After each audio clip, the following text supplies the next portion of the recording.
Don't forget to like, comment, and subscribe. Hit the bell for new stories. As the shuttle rocketed off the planet's surface, Captain Rylan Hayes couldn't shake the feeling that something had changed within him. The heat, the girl's gaze, it all felt like it had left a mark. The crew was silent during the short flight back to their orbiting ship, their faces pale and filled with unease. No one spoke a word, yet everyone understood the gravity of what had just happened. The shuttle docked with the Vanguard, the exploration vessel that had brought them here. The cold metallic walls of the ship offered little comfort against the lingering tension in the air. Hayes and Lieutenant Commander Mira Tallis led the way into the control room, where the rest of the crew waited. Devlin was already being treated by the medical officer, though it was clear he wasn't going to be of much use for a while. His body had burned with fever, and his mind was still in a haze. Mira crossed her arms, clearly disturbed. "Captain, we need to tell command. We need more personnel, more resources. If that girl is some kind of weapon, we're not equipped to handle her." "Agreed," Hayes replied, running a hand through his hair. He felt the weight of the decision pressing on him. "But we don't know if she's a weapon, or something worse. Whatever she is, it's like she's alive with energy, but also, something ancient. We've never seen anything like it. But we need to understand it before we just leave," Mira said, her voice edged with urgency. "If we don't understand what happened, we could be walking into something much bigger. Something that could threaten the whole fleet." Hayes stood still, staring at the control panel, but his mind was far from the ship. It was still on the surface of that alien world, on the girl. He didn't want to admit it, but he couldn't help the strange pull he felt toward her. The idea that just looking at her could bring such heat, such intense pressure, it felt like he had witnessed something fundamental, something primal. "Send a report to command, but not yet," he ordered, his voice steady but with an undercurrent of doubt. "We'll stay in orbit for a few more hours and gather intel. I need to understand her. I need to understand why she's doing this." Mira didn't look pleased, but she nodded. Captain. But you're not going back down there alone. You'll have backup." Hayes didn't protest. The last thing he wanted was to face that unknown power again without backup, but he had a feeling that whatever they faced next, it would not be something easily explained or understood by conventional methods. He felt the weight of that responsibility settle over him. As the hours passed, the crew worked in silence, checking their equipment, scanning the planet below, and analyzing the heat signatures that had been left in the wake of the girl's energy. The temperature spikes from her presence were still detectable, even from orbit.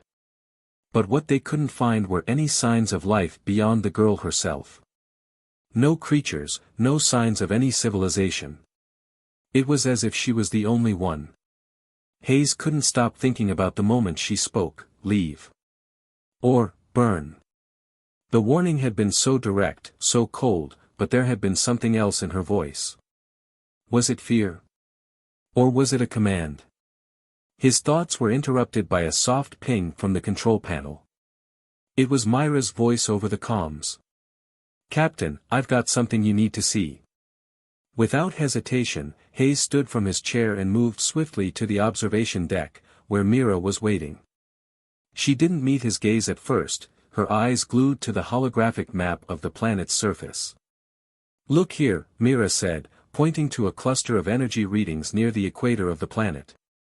"These fluctuations match the exact intensity of the heat we measured earlier.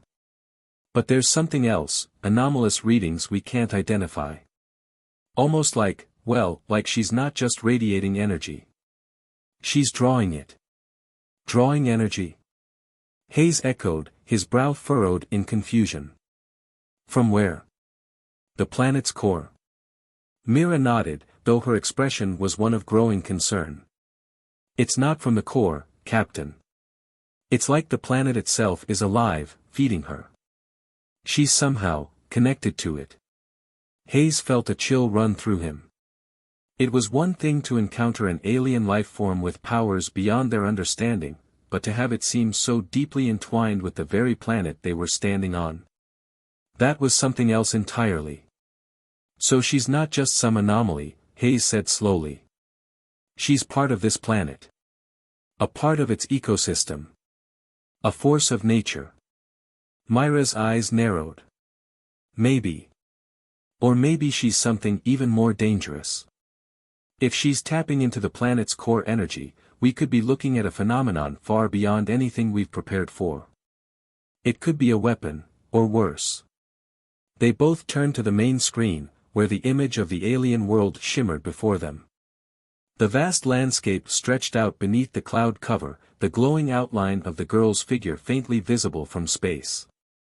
She stood alone, still in the same spot where they had first encountered her. She's still there, Hayes muttered. Why hasn't she moved? Maybe she's waiting for something, Mira suggested. Or maybe, she is the one deciding if we leave or burn. The cold realization hit them both simultaneously. The girl wasn't just some creature, they had stumbled upon something that might be far older and more powerful than anything humanity had ever encountered. She might not even be a native to this planet, but something that was woven into its very fabric. A guardian. A being that had been waiting for their intrusion. We can't leave her here, Hayes said, more to himself than to Mira. Not until we know what she wants. Not until we understand what she's capable of. Captain, Mira replied, her voice tight, you don't know what you're asking. You're talking about going back down there. With all due respect, we've already seen what she can do. This is beyond us. Maybe, Hayes acknowledged. But maybe we're the only ones who can understand her, before anyone else gets there. Mira was silent for a moment, then sighed. All right, Captain. But I'm going with you. And we're bringing backup this time. No more risking lives. Hayes gave a tight nod.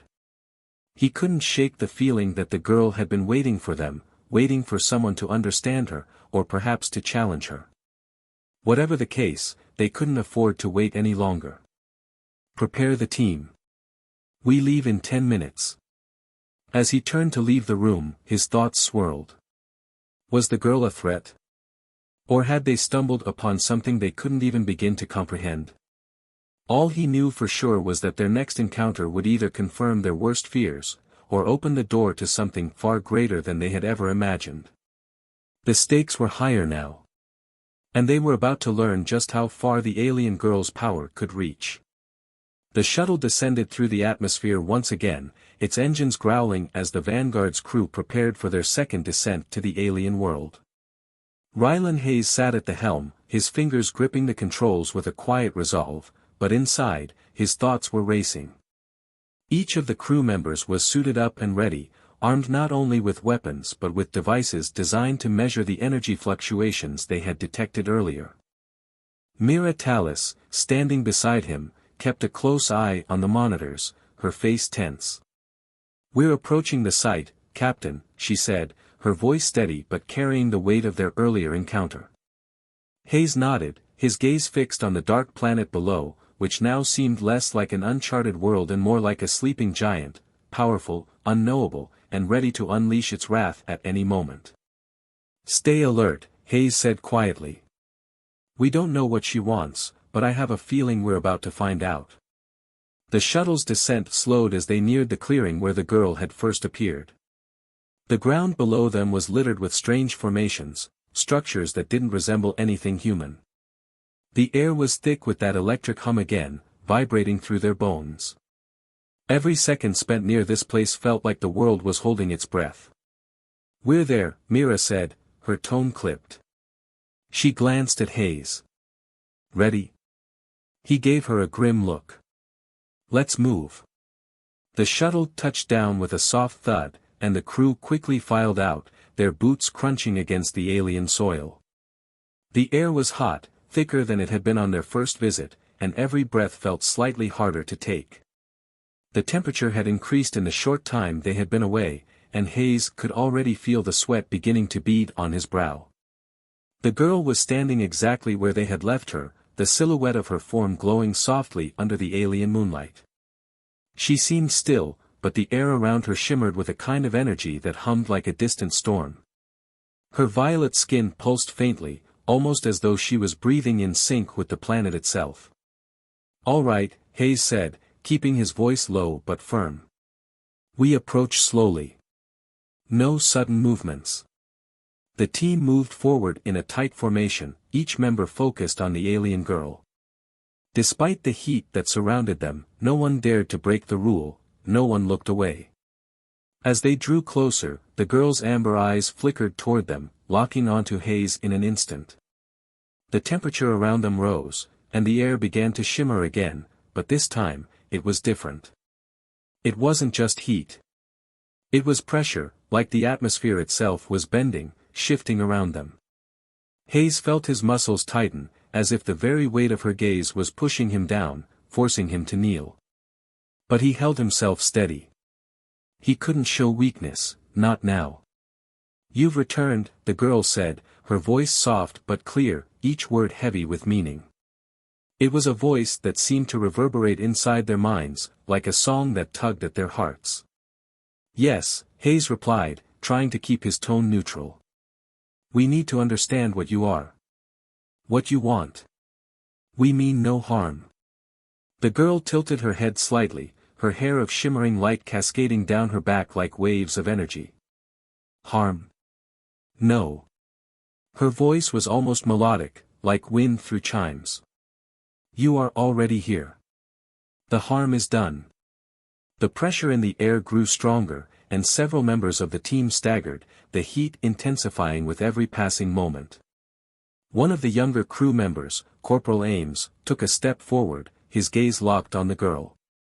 The moment his eyes met hers, the temperature skyrocketed. Ames staggered back, clutching his chest, as if the air itself was suffocating him. "Corporal!" Mira shouted, rushing to his side, but Ames was already falling to his knees, his face contorted in pain. The heat was unbearable now, even for those who had stepped back to try and distance themselves. "Please!" Hayes shouted, trying to command the girl's attention. "Stop! He can't handle it." The girl's expression didn't change, but the warmth began to ebb away slowly. It was as if she was simply allowing the heat to retreat, though the air still shimmered with a palpable tension. Ames gasped for breath, his body drenched in sweat, but he slowly regained his footing, his eyes wide with fear. "I warned you," the girl said, her gaze never leaving Hayes. "You're kind. You do not belong here." Hayes clenched his fists, taking a step forward. "We don't want to take anything from you. We came here to learn. To understand." "You cannot understand," the girl replied, her voice growing softer, as if she were pitying them. "You came for knowledge. But knowledge does not come without sacrifice. You will learn, but at a price. Why are you doing this?" Mira asked, her voice trembling. "What do you want from us?" The girl's amber eyes glowed brighter, and for a brief moment, the air around them seemed to hum with a new kind of power, one that felt ancient, almost like a storm gathering strength. "I do not want," she said, her voice suddenly becoming distant, as though she were speaking from somewhere far beyond them. I am the fire that keeps this world alive. I am the pulse that sustains it." Hayes felt a chill run down his spine. "You're connected to the planet," he said, almost as a statement more than a question. She nodded, her gaze softening for a brief moment. "Yes. And so are you. You are all connected. But you have forgotten. You have come to steal what is not yours." "We don't want to steal anything," Hayes said urgently, trying to keep his voice steady. "We just want to understand." The girl took a step forward, her presence becoming overwhelming, as though she was consuming the very space around her. "Then you must understand the cost of knowledge. You must learn the price you will pay." Before Hayes could respond, the world around them seemed to shift. The ground beneath their feet vibrated violently, and the sky above seemed to darken as if clouds were rapidly swirling into place. The girl's power, her connection to the planet, was amplifying.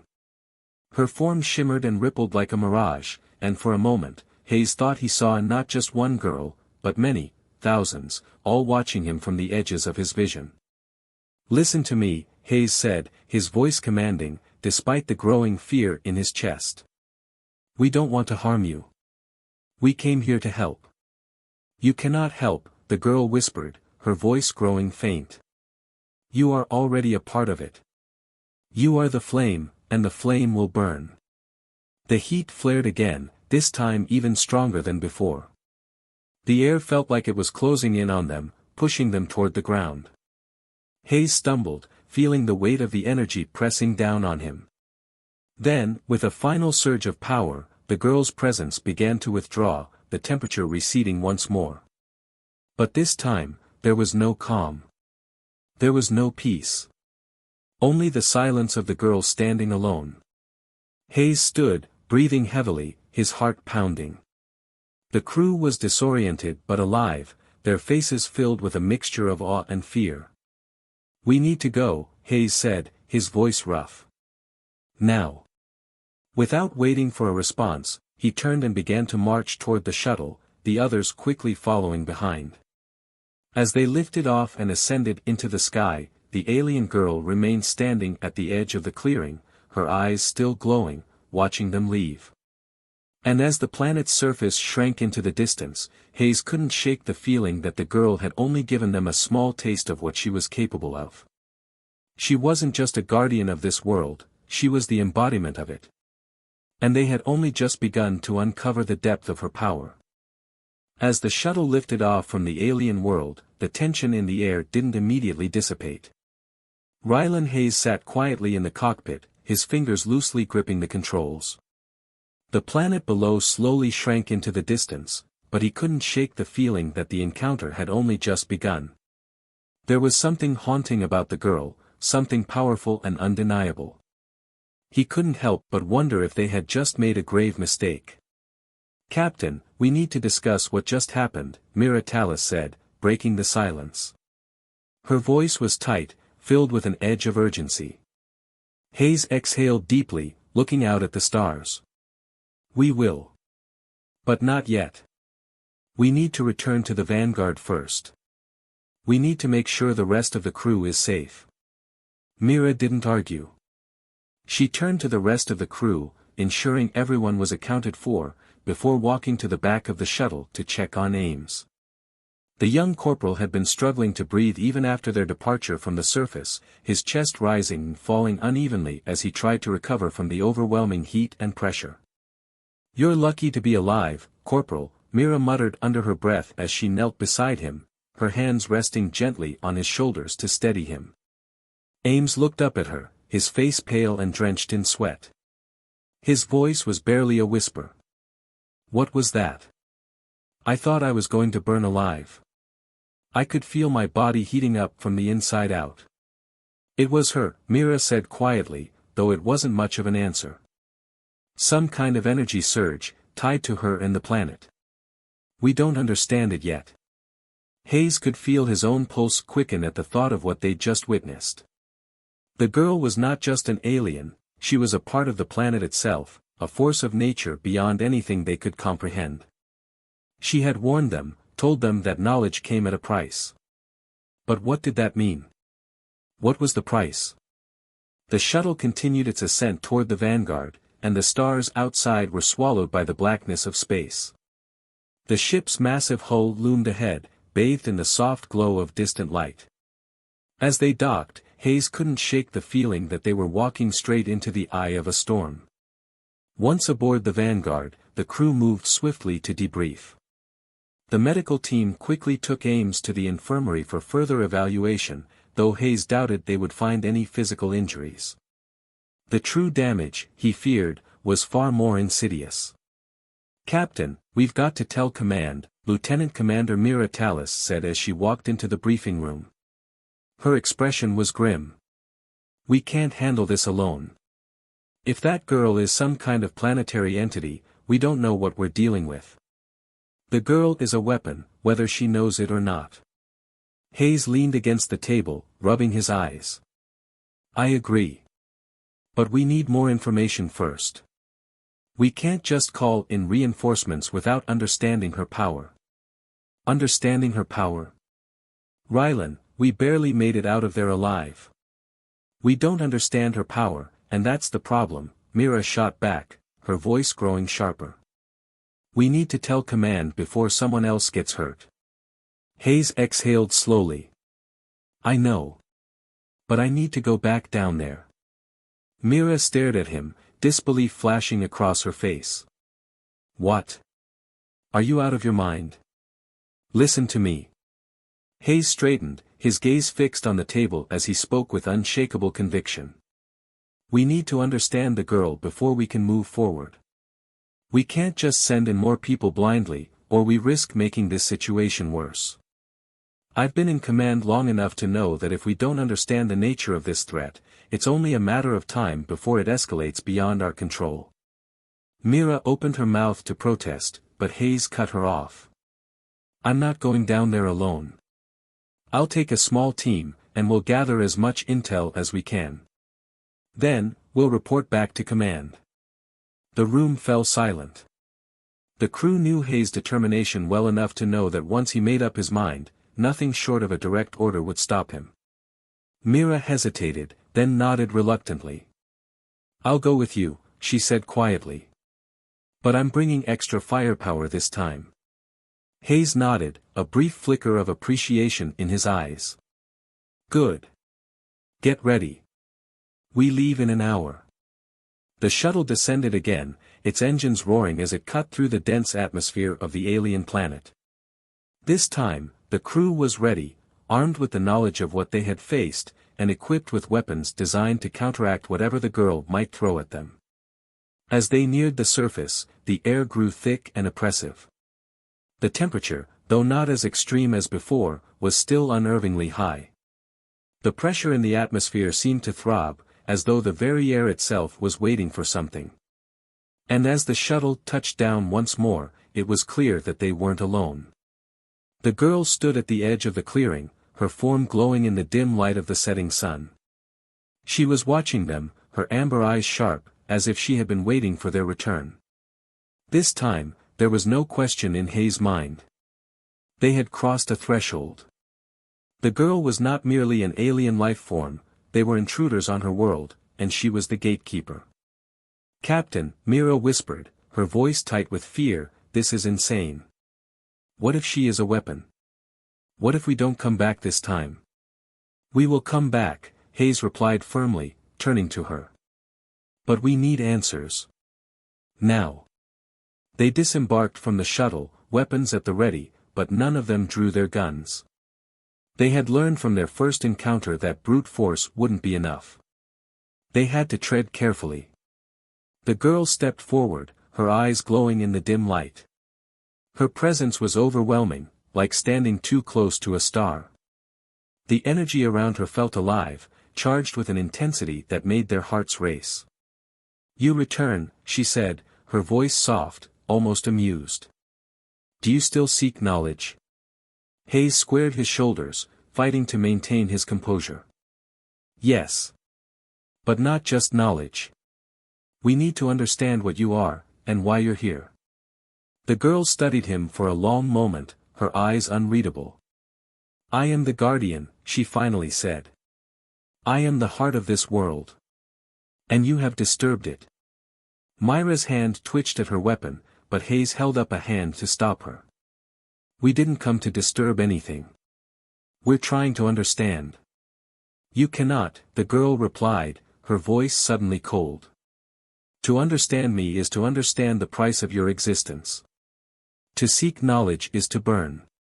A sudden gust of wind swept through the clearing, and for a moment, the ground trembled beneath their feet. Hayes could feel the air vibrating with energy, as though the very fabric of reality was beginning to tear. Then tell us, Hayes demanded, his voice rising with a newfound urgency. What is the price? The girl's eyes flashed, and for a moment, her form flickered, shifting between the girl they had seen and something far older, far more alien. The energy crackled in the air, and the temperature rose once more. The price, she whispered, is your souls. The words hung in the air like a death sentence. Your souls. Rylan Hayes couldn't process them at first. His heart seemed to skip a beat, the weight of the girl's statement sinking into him like an anchor pulling him down into the depths of an unknown abyss. Myra's hand instinctively tightened around the grip of her weapon, but she didn't draw it. Not yet. The girl, the alien entity standing before them, seemed to sense their confusion. She tilted her head, her glowing amber eyes never leaving Hayes as if waiting for him to absorb the magnitude of her words. The air around her still shimmered with an unnatural heat, the ground beneath their feet humming as though it was alive. What do you mean? Hayes finally forced the words out, his voice hoarse, struggling against the pressure that seemed to be suffocating him. The girl's lips curled upward, but it wasn't a smile, it was a knowing, almost pitying expression. The truth is not free, human. You seek knowledge. But knowledge comes at a cost. Your people have forgotten that price. You come to worlds like this, take what you want, and think it is yours to claim. But it is not. It never was. Myra's jaw clenched, and her voice was a low growl. We didn't come to claim anything. We came to understand. To learn. And now you understand the cost, the girl replied, her voice becoming more distant, as if she were speaking from beyond the realm of the physical world. The truth is woven into the fabric of the universe. It binds everything together, the stars, the planets, the life that lives and dies. To take that knowledge is to take a piece of the essence that binds all things. And when you take a piece, something must be given in return. Hayes felt a strange, unsettling sensation building within him, a sharp twinge at the back of his mind, as though something was trying to reach out and touch him. The air seemed heavier now, suffused with an invisible weight that pressed against him from all sides. Is that why you made Ames suffer? Mira demanded, her voice cracking with frustration. Because we dared to seek the truth. Because we dared to land on your planet. The girl's gaze shifted to Ames, who had been standing at the edge of the group, watching the exchange with wide eyes. He flinched as her gaze fell on him, a mixture of fear and awe in his expression. The boy's soul was weak, the girl replied simply. He could not withstand the pressure of the truth. You would call it pain, but it is simply the result of the breaking of his connection to this world. The closer you come to understanding, the more the truth will demand from you. Some can bear it. Others cannot. Mira shot a glance at Ames, her brows furrowing with concern, but the corporal seemed to be recovering, though he still appeared shaken. He didn't speak, but his eyes darted nervously between Hayes and the girl. So what happens now? Hayes asked, his voice firm despite the growing unease inside him. You say there's a price for knowledge. Does that mean we have to give something up to learn what you know? Or are you going to kill us all, one by one? The girl shook her head, her movements slow and deliberate, as if the thought of killing them was beneath her. I will not kill you, Captain. Not in the way you think. But the truth you seek will leave you changed. It will leave a mark on you, a shadow that follows you for as long as you live. The more you seek to understand, the more you will lose of yourselves. A chill ran down Hayes' spine. He could feel the weight of her words, the danger of them. And yet, he couldn't look away. Despite the fear gnawing at his insides, he felt compelled to push further, to understand more. What was it about the truth she spoke of that was so terrifying? Why was it so dangerous? Tell us then, Hayes said, his voice steady despite the growing panic inside him. Tell us the truth. What is it we need to understand? The girl's form rippled, the air around her shimmering as if reality itself was bending and warping. She stepped forward, and this time, Hayes felt the pressure of her presence more strongly than before. It was as if the entire planet, the very ground beneath his feet, was pushing him down, forcing him to kneel before her. You seek the truth of your own existence, she said, her voice soft but powerful. And in doing so, you seek to know the price of your lives. But there is no simple answer. There are layers, threads that bind you to this world, to the universe, and to each other. What you seek to understand has already been woven into the very fabric of who you are. Hayes felt a sharp sting behind his eyes, as if something inside him was trying to break free. A vision, or perhaps a memory, he couldn't tell, flickered in his mind. Images of people, countless faces, all reaching out to him, but fading away just as quickly. The truth is a mirror, the girl continued, her voice almost a whisper now, and when you look into it, you see not just the world around you, but the darkness inside yourself. And that darkness, Captain, is the price. It will consume you. It will be a part of you for the rest of your life. Stop, Mira said, her voice shaking with emotion. This is madness. We don't have time for riddles. What do you want from us? The girl's expression softened slightly, as if pitying them. What I want is not for you to give me something. It is for you to see yourselves as you truly are. You have been given everything, knowledge, power, understanding. But you have never paid the price. That is why you cannot see the truth. The cost is not in gold or blood. It is in your very souls. The pressure in the air intensified, and Hayes staggered, clutching his chest as the weight of her words seemed to crush him. He could feel his heartbeat quicken, his mind racing as memories, his own and others, flooded his consciousness. Faces, moments, decisions made long ago, everything felt suddenly connected, like strands of a vast, intricate web, all converging in on him. You will pay the price, Captain, the girl whispered. Just as your kind always has. Hayes gasped, his mind reeling, trying to grasp the meaning of her words. The world around him seemed to spin, the stars in the sky twisting and shifting as though they were mere reflections in a pool of water. Look at yourselves, the girl continued, her voice now a soft murmur. You think you are different. You think you are special. But in the end, you are no different from those who came before you. You are part of a cycle, one that can never be broken. With that final cryptic statement, the girl's form began to fade, her figure becoming translucent as if she were dissolving into the very air around them. We're not done, Hayes whispered, more to himself than anyone else. He staggered forward, reaching out, but the girl was gone, vanished like a mirage. The pressure in the air lifted, and the world returned to normal, though it was far from calm. Mira stepped up beside him, her eyes wide. What the hell was that? Hayes shook his head slowly. I don't know. But I think we've only scratched the surface. The clearing was silent once more. The weight that had pressed against them, that strange and suffocating energy, had dissipated, leaving only the cool, biting air of the alien world. But though the immediate threat had faded, a lingering unease settled in the pit of Hayes' stomach. His mind was a whirlwind of fragmented thoughts, trying to piece together the cryptic warning the girl had left behind. You will pay the price. He shook his head, trying to force the thoughts away. They couldn't afford to dwell on her words, not yet.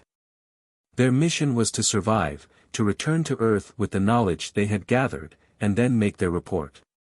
But the truth was, Hayes wasn't sure they had even begun to understand the enormity of what they had stumbled upon. Captain. Myra's voice cut through his thoughts, snapping him back to the present. What the hell was that? What just happened? Hayes turned to her, his brow furrowed. I don't know, he muttered. But I think we've just uncovered something bigger than we can handle.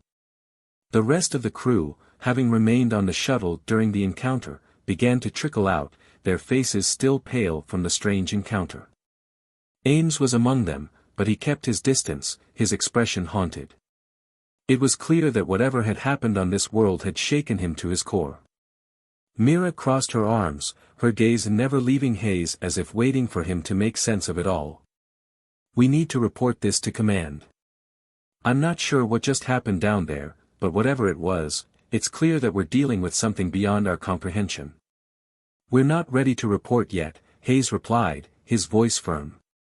We don't have enough answers. We need more time to figure out what's going on, and we need to understand what happened to Ames. There's more to this than we're seeing. Mira opened her mouth to protest, but Hayes cut her off with a sharp glance. I don't care how dangerous it gets. We're staying here until we have more answers. Mira nodded, albeit reluctantly, and gave a sharp order to the rest of the crew to remain vigilant and continue their reconnaissance. They would stay on the planet for the time being, at least until they could make sense of the strange events that had unfolded. Back inside the Vanguard, Hayes found himself sitting alone in the briefing room, his hands clasped tightly in front of him as he stared at the empty table. He couldn't shake the image of the girl, her glowing amber eyes, the way she seemed to bend the very air around her with her presence. There was something unnatural about her. She wasn't just alien, she was something else entirely. Something older, more primal. But what was she? What was the source of her power? And why had she chosen them? A soft chime interrupted his thoughts. It was a message alert from the ship's command center. Hayes straightened and activated the terminal. Captain Hayes, the voice of Commander Vance crackled through the comms. We've been monitoring your mission progress. It's time to report in. For a moment, Hayes hesitated. He had been avoiding this conversation, unsure of how to explain what had happened on the surface. But there was no turning back now. If they were to survive, they had to be prepared for whatever was coming. Commander, Hayes replied, his voice steady despite the uncertainty gnawing at him. I need more time. We've encountered something beyond anything we've ever seen before. We've made contact with an alien entity, and it's not like anything we've studied. It's an alien entity? Commander Vance interrupted, his voice sharp. Captain, what are you saying? You're telling me you've encountered an intelligent alien life form, and you've not reported it? I can't just send you a report, Hayes said, his tone growing more forceful. What we found isn't just an alien life form, it's something more. I need to understand it before we make any official report. Trust me, Commander, this is bigger than we thought. There was a long pause on the other end, the crackle of static filling the silence. Finally, Commander Vance spoke again, though his voice was laced with tension. Captain, I don't have the luxury of waiting for your understanding. You're to report to Earth Command immediately. You've been on that planet for too long, and we need information, now. Hayes felt his pulse quicken, frustration building inside him. I understand, but I can't. Captain, Vance interrupted again, his voice stern, I'll give you 24 hours. After that, you're to return to Earth with whatever data you've collected. Understood? Hayes clenched his jaw, his fists tightening. He wanted to argue, to press for more time, but he knew there was little room for negotiation. If Earth Command was pushing for a report, he had little choice but to comply. Understood, Commander, Hayes said reluctantly. We'll send a preliminary report in 24 hours. The comms cut off, and Hayes sat back in his chair, his mind racing. He didn't have much time. And the more he thought about it, the more he realized that the girl's cryptic warning about the truth had to be tied to what was happening on the planet. His gaze turned toward the observation window, where the stars flickered in the vast expanse of space. They had been warned. The girl's words echoed in his mind, the cost is your souls. The door to the briefing room opened, and Mira stepped inside, her face tight with frustration. We've got a problem, Captain, she said before he could speak. Hayes raised an eyebrow. What now? It's Ames, Mira said, her voice filled with concern. He's not the same. He's different. Hayes stood up quickly. What do you mean, different? Mira shook her head. I don't know, but he's been acting strange ever since we left the surface. At first, it was just the usual symptoms, disorientation, fear, the usual stuff after a close encounter with something like that. But now, it's like he's not even the same person. His eyes. His eyes? Hayes cut her off. What do you mean? They've changed. Not just the color, but the way he looks at things. It's like he's seeing something that's not there. And when he speaks, it's like he's speaking to someone else. The hair on the back of Hayes' neck stood on end. The girl's warning about the price, your souls, it was starting to make sense. Ames had gotten too close to the truth. Something about the girl, about the planet, had changed him. We need to get to the bottom of this, Hayes muttered, the gravity of the situation settling in. Prepare a team. We're going back to the surface. Mira nodded without hesitation. Ames included? Hayes hesitated for a moment. Yes. We need to understand what's happening to him. It's the only way we'll understand what we're really up against. The descent back to the planet's surface felt more foreboding than the first time. The shuttle's engines hummed softly as they sliced through the atmosphere, but the unease in Hayes' stomach was anything but soft. The crew had been through a lot already, but now it seemed like the planet was drawing them back with an invisible force. It wasn't just the girl anymore, it was something about the planet itself. Something older, deeper, and darker than they could comprehend. Hayes sat in the cockpit, staring out the front viewport. The alien landscape stretched out beneath them, vast and haunting, its jagged cliffs and dark valleys now seeming less like a strange, unfamiliar world and more like a place where something ancient had been waiting for them. Waiting for the humans to come close enough to reveal the cost of their curiosity. Mira sat beside him, her eyes scanning the surface below. She said nothing for a long while, but Hayes could feel her discomfort. They were both on edge, both sensing that what lay ahead could be far worse than anything they'd faced before. Ames sat in the back, his eyes distant, his posture stiff as though he were no longer entirely in control of his own body. He had barely spoken since the encounter with the girl. At first, he had been shaken, but now, there was something different about him. His silence, though unnerving, was perhaps the least of their concerns. It was the look in his eyes, an emptiness that had settled there, a hollow void where the light once had been. When they touched down in the clearing near the same ancient ruins where they'd encountered the girl, Hayes gave the order to assemble. He stood before the crew, trying to maintain some semblance of authority despite the growing sense of dread that hung in the air. "Listen up," Hayes said, his voice firm. "We're here to figure out what happened to Ames and understand what we're really dealing with. We won't do anything rash. We'll keep our distance from the girl and make observations. If anything goes wrong, we fall back to the shuttle immediately." Ames didn't even acknowledge the order.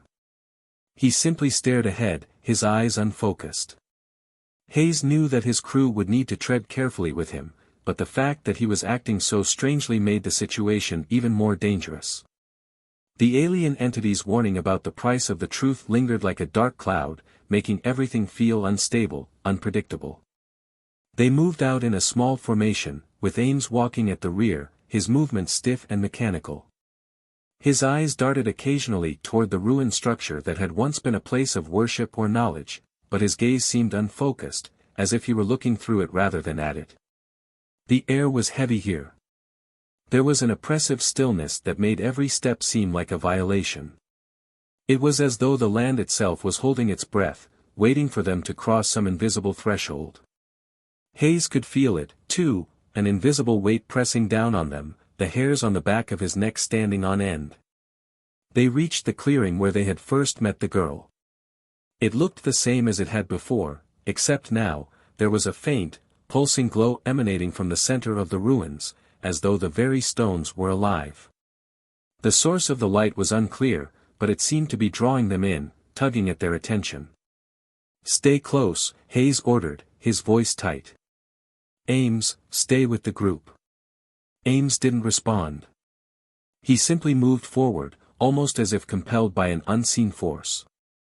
His movements were jerky and unnatural, like a marionette whose strings were being pulled in every direction. As they stepped closer to the ruins, the ground beneath their feet seemed to vibrate, a low hum that rattled their bones. The air grew warmer, not from the sunlight, but from an internal source. Something deep within the ruins was stirring, awakening.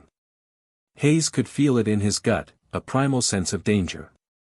Then, as if on cue, a figure appeared before them. It was her, the girl. She stood at the entrance to the ruins, her eyes glowing brighter than before, her body shimmering with a faint, ethereal light. Her presence was commanding, like a force of nature. The crew froze, unsure of what to do. Ames, however, stepped forward, his movements unnervingly calm, as though he had no fear. "You came back," the girl said, her voice soft, but carrying an undertone of something ancient, something that sent a chill down Hayes' spine. "I wondered if you would." "We need to understand," Hayes said, trying to keep his voice steady despite the fear gnawing at him. "What happened to Ames? What is going on?" The girl's amber eyes flickered over to Ames, and for a moment, there was a strange flicker of recognition in her gaze. Then, she stepped forward, her body glowing more brightly as she approached him. Ames didn't react, his face expressionless. "His soul is fractured," she said, her voice a low murmur. "He reached too far. He saw too much." "Fractured?" Mira echoed, her voice edged with panic. "What does that mean? Is he?" The girl turned her gaze on Mira, her expression softening, as if pitying them.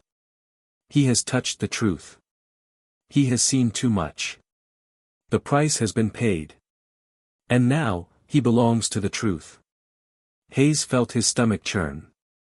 He had known that the girl's words had not been idle threats. There had been something in her tone, something in the way she spoke, that hinted at the deep, cosmic consequences of uncovering the truth of the universe. And now it was clear. "What do you mean he belongs to the truth?" Hayes asked, his voice tight with growing horror. The girl looked at him, her eyes seeming to pierce into his very soul. "The truth is not just knowledge.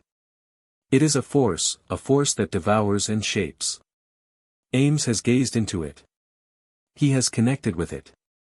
And now, his existence is bound to it, his soul no longer his own." Ames didn't react. He stood motionless, his eyes vacant as though he were no longer there, as if the very essence of him had been drained away and replaced with something else. "Is he dead?" Mira asked, her voice quivering. "No," the girl replied. "Not dead. But not alive in the way you understand. He is something else now. A reflection of the truth. And that reflection is what remains of his soul." Hayes felt his heart pound. There was no clear path through this nightmare. He had been warned, and yet, they had persisted, drawn by their own desire for answers. But now, it seemed they had uncovered something far more dangerous than they could have ever imagined. "What can we do?" Hayes asked, his voice hoarse. The girl's gaze softened, and for a brief moment, Hayes saw something human in her eyes, something fleeting and fragile, like a forgotten memory. But then it was gone, replaced by the inscrutable intensity she had worn since their first meeting. "There is nothing you can do," she said quietly. "Once the truth has touched you, there is no going back. It changes you. And in the end, it will consume you, just as it has consumed him." Ames stood before them, his body no longer responding to their commands. It was as though he was no longer a part of their world, lost to something far beyond their comprehension. The truth had taken him, and in doing so, had left only the dark reflection of what he had once been. Hayes stood frozen in place, his mind racing with the implications of what the girl had said. What now? Could they escape this planet without suffering the same fate as Ames? The girl turned away, her form shimmering like a fading star, her words drifting in the air like a haunting echo. "The truth always claims its price. And you, Captain, have yet to pay yours." The girl's words echoed in Hayes' mind like a death knell. "The price always comes. You have yet to pay yours." It was a haunting realization, one that unsettled him deeper than any alien threat ever could.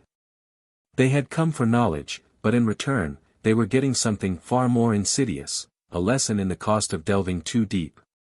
Ames was no longer the man he had been, he had become something else entirely, lost to the same dark truth that had lured them to this planet. A truth that seemed to defy all logic, all reason. As the girl faded into the shadows of the ruins, the crew stood frozen in place, grappling with the surreal horror they had just witnessed. Ames, once a confident and reliable member of their team, now stood as little more than a hollow shell. His eyes were vacant, staring out at nothing, while his body swayed slightly, as if caught in an invisible current. "Captain," Mira whispered, her voice filled with disbelief. "What do we do now?" Hayes shook his head, still trying to process everything. The girl's cryptic warning rang in his ears, and the truth of the situation felt like a weight pressing down on him, making it difficult to breathe. They were out of their depth now. This was no longer just a mission, it was a fight for survival. "I don't know," Hayes muttered, his voice barely above a whisper. "I don't know what we can do. But we have to find a way to fix this." Mira turned toward him, her face pale with fear. "We can't fix this. Not unless we can somehow get Ames back to the shuttle and get him off this planet. The longer we stay here, the more we risk losing him entirely, or worse." "Then we need to get him back to the shuttle," Hayes replied firmly. "And we need to get off this planet, as fast as possible." But as they began to move, Hayes couldn't shake the feeling that leaving wasn't going to be enough. The girl had said they hadn't paid their price yet, and that ominous warning gnawed at his gut. If they left without understanding what had happened, without confronting the truth of what was going on, could they ever truly escape it? The trek back to the shuttle was slow and painful. Ames had to be supported on both sides, his legs unresponsive as though his body had forgotten how to function. His head hung low, and his eyes remained lifeless, staring at nothing.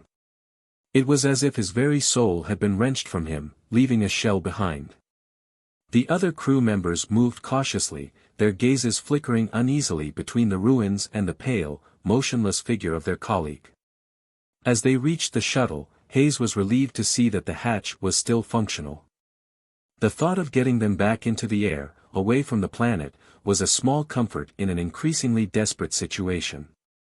But when they entered the shuttle, Ames didn't respond. He didn't resist when they helped him into a seat, and he didn't speak a word as the crew secured him. "Captain," Mira said, her voice tight, "we need to talk about what comes next. We can't just run from this. Something is wrong. We need to understand it before we get back to Earth." Hayes sighed, rubbing his face. I know, but right now, our priority is getting off this rock. We have no idea what else is out there, and I don't want to risk any more lives than we already have." Mira crossed her arms, her face hardening. "And what if getting off this planet doesn't mean escaping the truth? What if it's already too late for us? Ames might be gone, but we still have our souls. For now." Hayes met her gaze, his own eyes hard. "I won't risk it. Not without answers." For a moment, Mira seemed to soften, but she nodded. "Fine. But the second we're safe, we're going back. To understand what happened. And to make sure we don't lose anyone else." Hayes nodded, though he felt a growing sense of unease.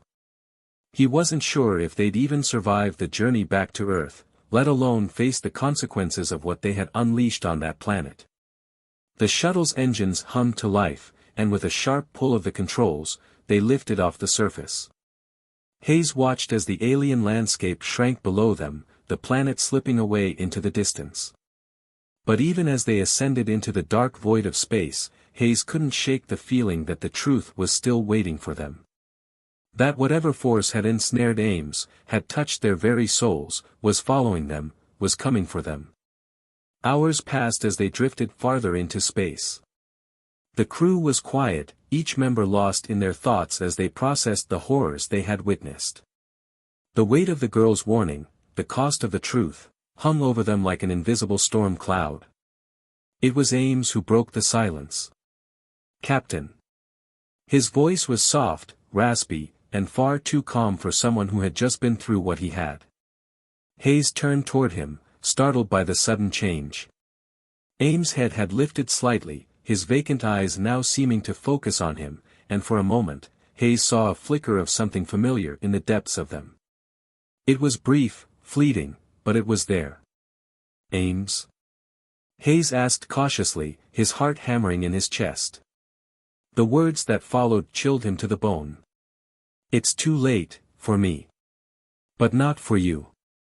Hayes froze, his breath catching in his throat. What do you mean? What's happening to you? A slow, unnerving smile tugged at Ames' lips, and for the first time since they had encountered the girl, Hayes saw a flicker of awareness in his eyes. But it wasn't the same man he had known.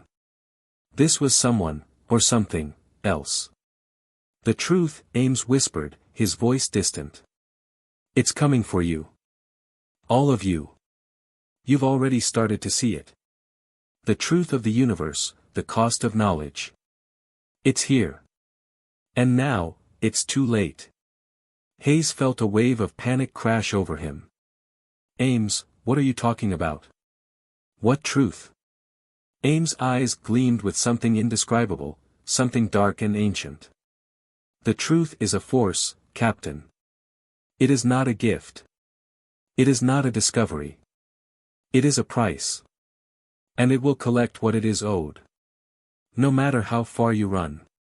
A sudden crash of static interrupted Ames' voice, and the shuttle's control panel flickered with a strange light. Hayes instinctively reached for the controls, but the ship's systems were failing, systems he had no explanation for. Not again, Mira muttered, her voice tight with frustration.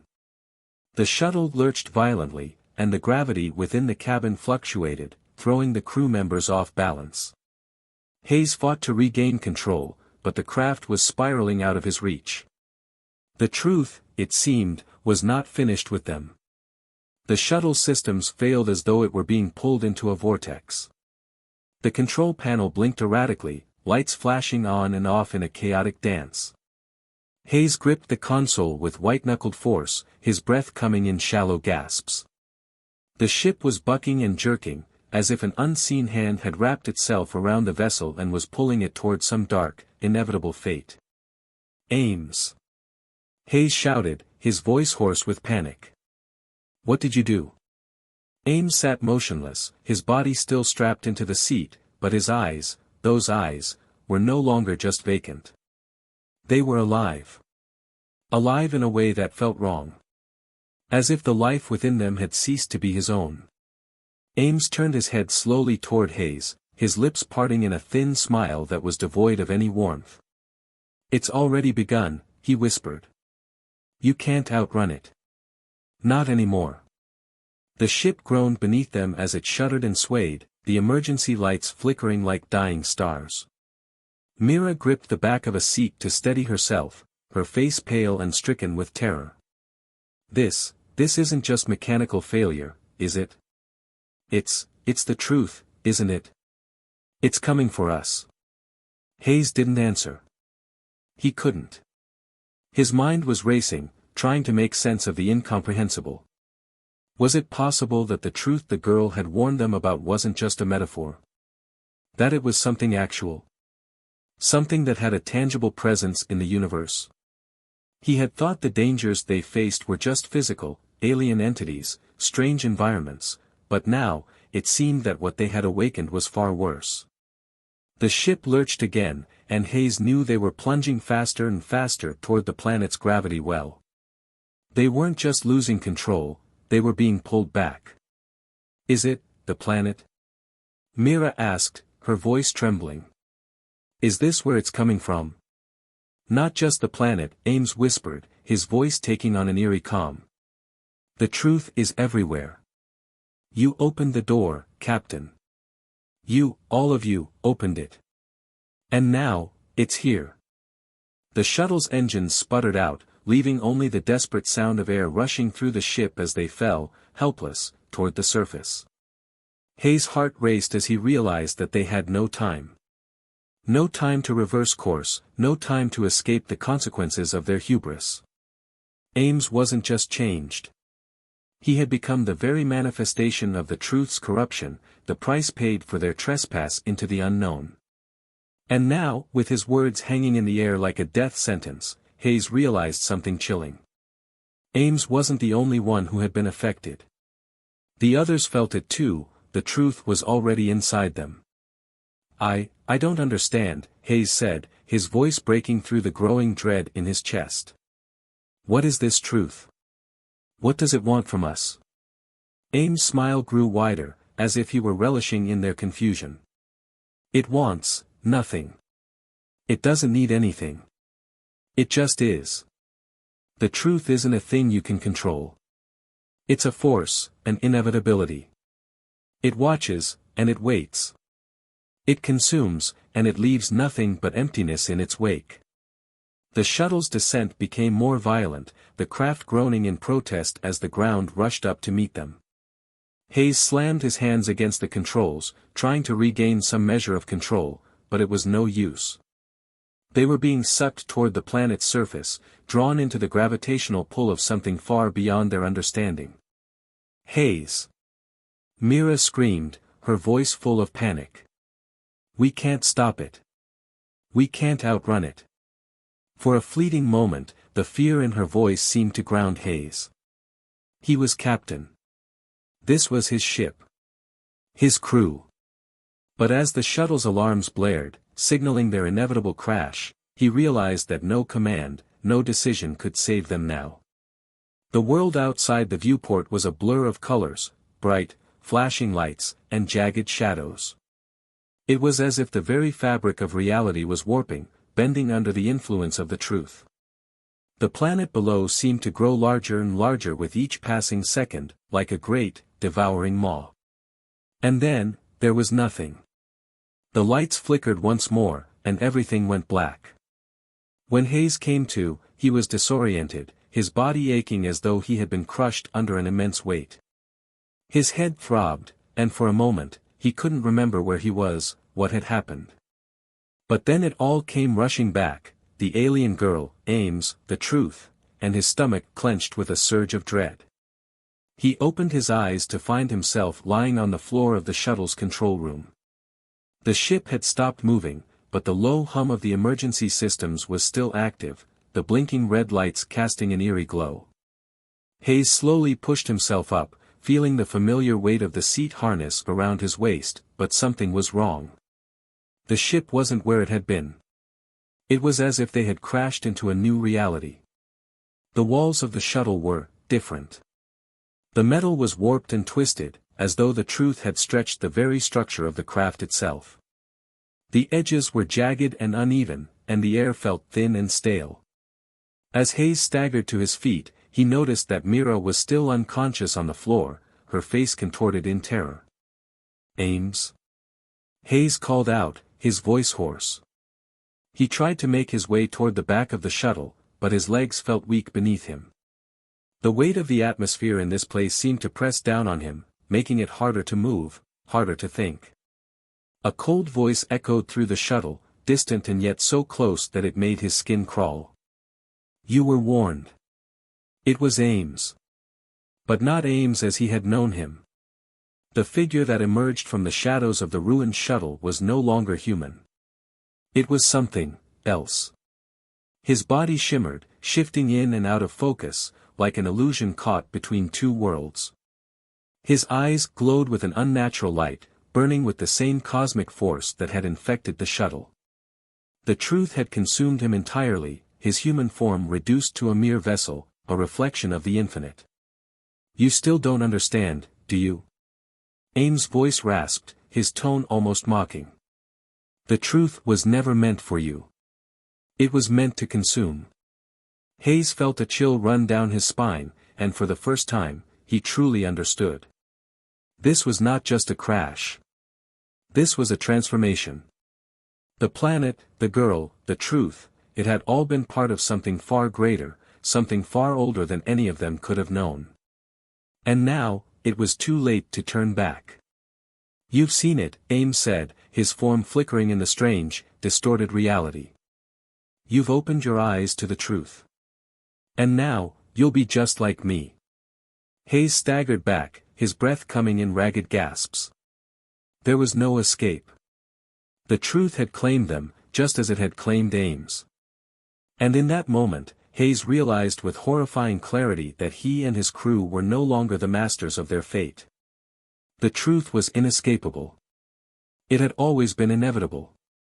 In the final silence, before the truth closed in around him, Hayes understood one thing with painful certainty: the price had been paid. And now, they were all part of it. The end. Thanks for watching, everyone.